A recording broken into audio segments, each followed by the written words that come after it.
Hello everyone. In this session we discuss about natural deduction system. So let us continue this topic. In last session I told you about basics of a logic, how logic is helpful in AI systems. So natural deduction system is a formal framework. So it reflects the intuitive reasoning process of a human beings. Means unlike our truth tables where we prepare a table of interpretations, here what we do, we are like how humans reason about any premises. We mirror that procedure into a mathematical model known as natural deduction systems. So it is a structured framework for making a logical reasoning, and very comparing to our truth table, it takes very less time and a less number of steps to prove any theorem.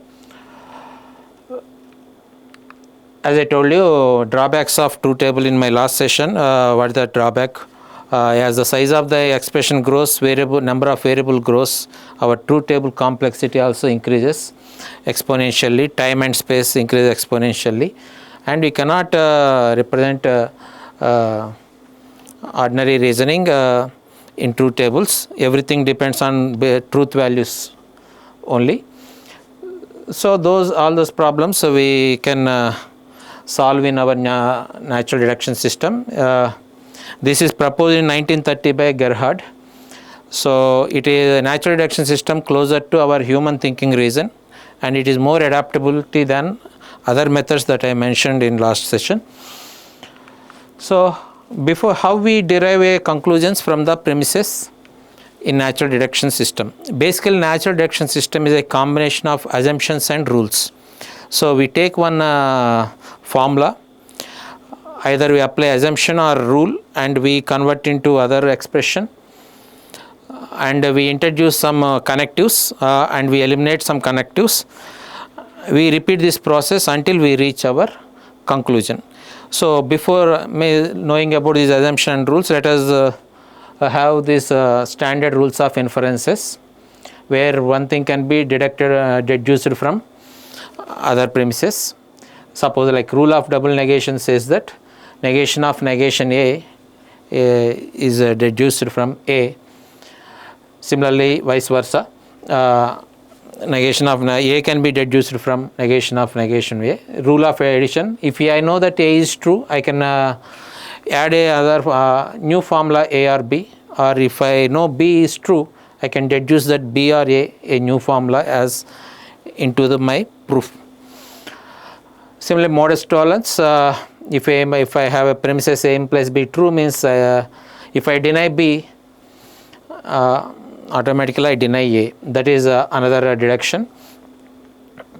So deduction, disjunctive syllogism, hypothetical syllogism, and constructive diagram. These are some standard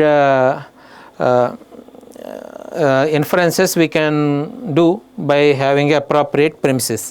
Like if I have A implies B and B implies C, these two premises are true, I can deduce A implies C also true. Similarly, constructive dilemma says that if I am A implies B is true and C implies D is true, then either A or C is true or B or D is true. So these rules help us while deriving our conclusions using natural deduction system, or proving theorems using natural deduction system. So these are basic rules, they help us at every step. Other than these rules, we have a separate set of natural rules we apply in our deduction. What we do, we take the premises and we go to the conclusions. We introduce some new rules into the system and we eliminate those new rules. Like this, we apply this process of introducing and elimination of conjunctions and disjunctions along with our rules of inference and assumptions.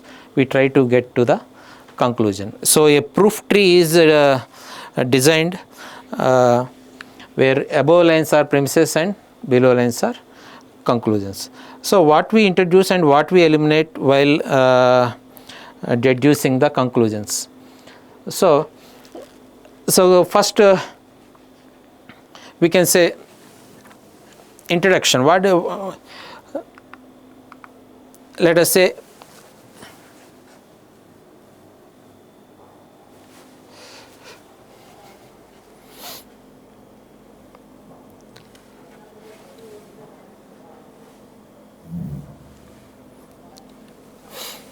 I represent a introduction as I. Suppose introduction of conjunction I. See, suppose I have a premises P and IQ. These are two premises or evidences. I know that they are true. P is true and Q is true. I can introduce one conjunction among P and Q. I can introduce a new formula, P and Q are true. Similarly, I can use E for elimination. E stands for elimination. I have a premises P and Q. I know that it is a true. So I can make a conclusion that P and Q is true only when both P and Q are true. So I can eliminate and Q. I can say P is true. Similarly, P and Q, after eliminating Q, I can also say Q is true. Means I can take only one formula from these two, and this, when I say that it is a true, this premises will help me to go for next proof. So this is a introduction of a conjunction and elimination of a conjunction. Similarly, I can say introduction of a disjunction like I. Or suppose I know that A is true, I can introduce a formula A or B is true, because disjunction or if one of them is true, entire formula will become true. So I can say A or B is true. Means when I say A or B is true, then this formula will help me to derive another formula like this. Similarly, I can eliminate disjunction. Suppose I know P or Q is true. Now, if I want to eliminate R and Q, I can't directly say P is true, because in this either P may be true or Q may be true. So what I do, I take another premises R, then I check whether R can be deduced from P or R conclusion can be deduced from the Q.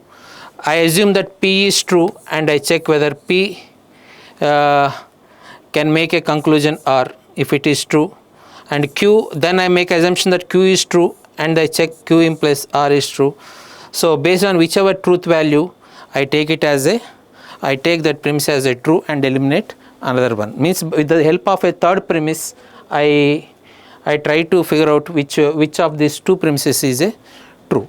So while solving the problem, we know how we apply this one. So like this, introduction and elimination. Repeated introduction and elimination is applied throughout proving the theorem, along with the help of our inference rules. Those rules until we reach our valid conclusion. Now we take, see, these four rules. These are natural reduction, introduction rules. Conjunction, I told you, introduction of a conjunction. If you have a two premises P and Q, you can introduce a conjunction P and Q. If you have a premises P, you can introduce the disjunction P or Q. Implication, if you assume P can derive Q, like P implies Q, if you are able to say that Q follows from P, we can introduce P implies Q into the system. Similarly, negation. For the negation, if you assume P and derive contradiction, you can introduce the negation of negation P. Means if I say that something is true and I can derive that its contradiction, then I can introduce negation P. So like this we introduce new formulas into the system and try to derive the conclusions. Next, elimination rules, as I told you, conjunction elimination, disjunction elimination, implication elimination. Implication elimination means if I have a P implies Q, I want to eliminate the implication. When I can eliminate the, if I say P implies Q and assume that P is true, then I can derive Q. Like this we can eliminate. Now we solve one problem, how we apply this elimination introduction rules along with rules of inference to deduce them. Suppose I have a let us prove one theorem.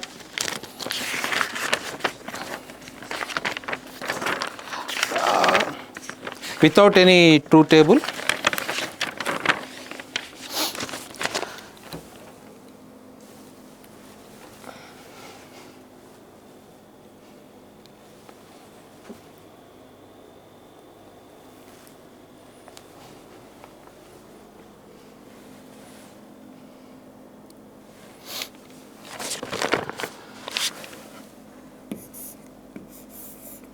A and B implies A and B are C. So I want to prove a theorem that A and B are C follows from A and B. That means if A and B is true, can I get this conclusion that A and B are C's? Is it a valid argument? Can I generate that conclusion? So first we take this as a premise, as a first step, A and B.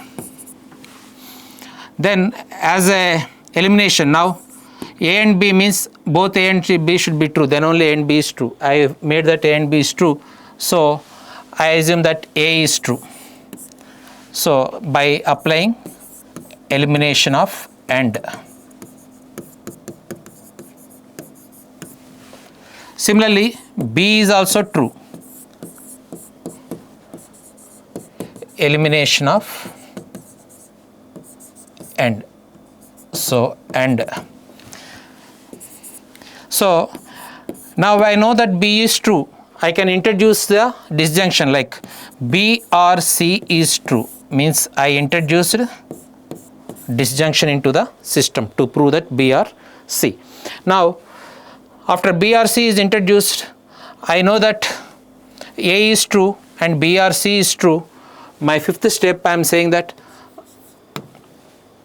A is true, B or C is true by making introduction and introduction. I can say A and B or C. This is a AND introduction. Like this repetitive introduction of conjunction and repetitive introduction of disjunction, we can prove that A implies B implies A and B or C. This is a simple process of whether this can be derived from this one or not. So same problem, if I apply a truth table, I have to make a 8 rows, and for each interpretation I have to see whether all the column in last column are tautology or not, whether all the interpretations are true or not. But in natural deduction, by eliminating and reducing these introducing these connectives, I can deduce the conclusions. So in next session we take some more problems on this natural deduction system. Thank you.